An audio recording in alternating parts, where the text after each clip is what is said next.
Alright, into the camera. Yep. Hi, my name is Ron Hood, and I'm here to explain the new Hoodlum Knife. Let me show you a few of its features. First of all, it has an edge and it has a spine. Those are important parts of any blade. But there's more to this knife than I can tell you in just that.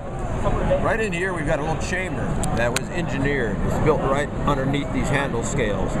What we did is we took all the big knives that we could find and we put piezoelectric sensors, shock sensors on them, and we tested them against hard woods to find out how much shock was being transmitted from the blade to the handle.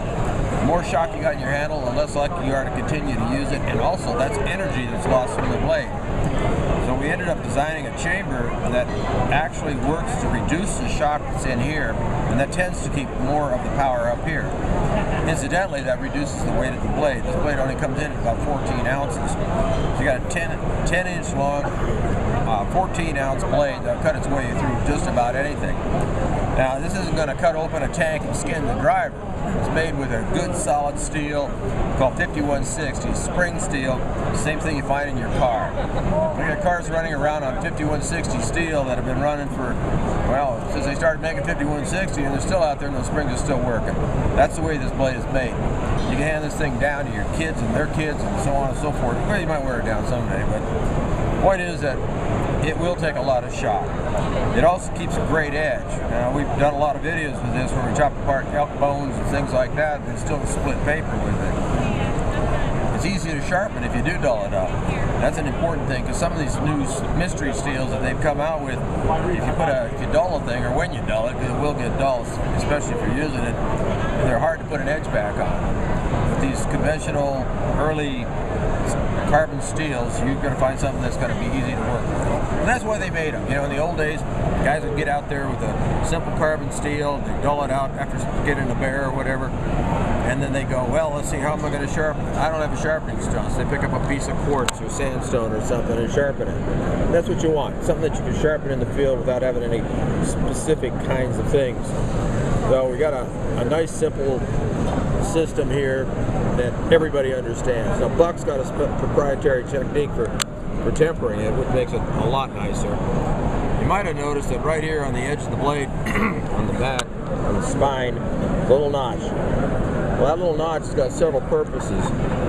I don't know about a lot of people might be watching this, but I can tell you this much. I like marrow. When I'm cooking something up, I want to make sure that I got some marrow in my soup, especially if I'm eating rabbit, because I get tired of that. If I kill something or I find something dead, I can use this like a bone scoring tool. The way that works is if my finger is a bone and it's not, this is not a saw, so I'm not going to do it hard anyway.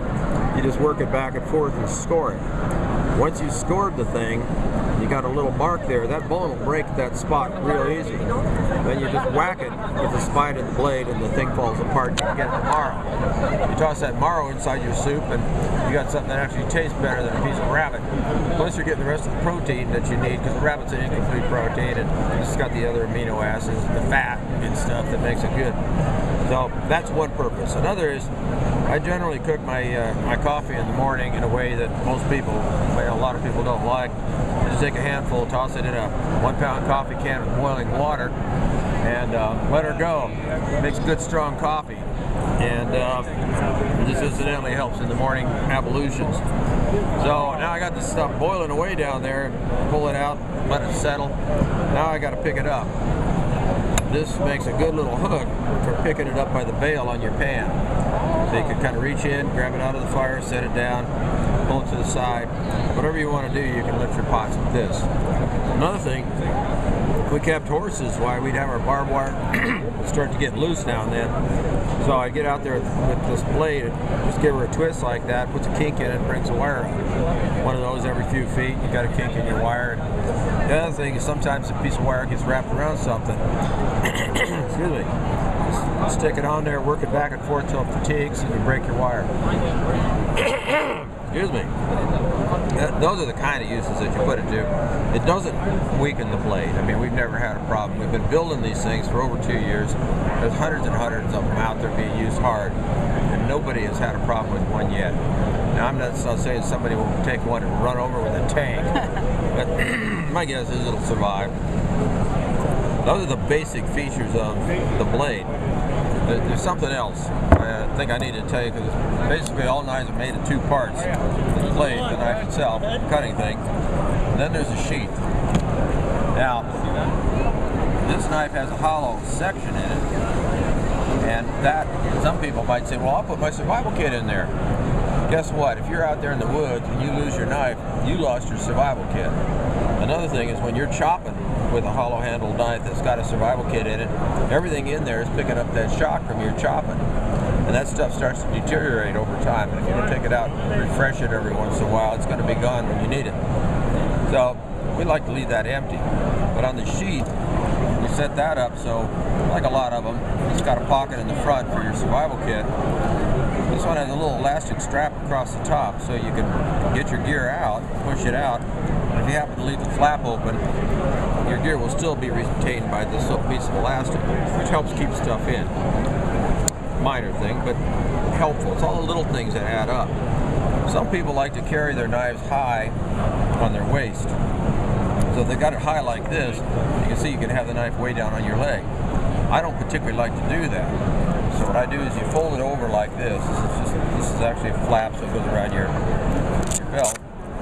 You fold it over here all the way down. You take this strap from the Molly system and you run it in through this strap, which lines up with that hole. Weave it back in. Once you've weaved it back in, clipped it down here, when you turn her over, you have a high carry sheath now. So it's a high carry, low carry sheath. You can work this thing in a variety of different ways. Now here's something else. Flip this baby around, you take this knife, stick her in. Now, it's a good tight sheath. It'll hold it in there. Clip it in, you're not going to lose it. But guess what? Sometimes you don't want to clip it or you get some dirt or something in the way. You have a secondary retention system here. That's something else you don't see a lot. You take this, you pull it straight down like that. Now, it won't come out. So you can hold her upside down with the secondary retention system. So everything's got a little bit of a backup. That doesn't do anything to the knife at all. You can pull it right back out again. But that's how that goes together. It's a fun little knife made by Buck Knives. 100 years of history.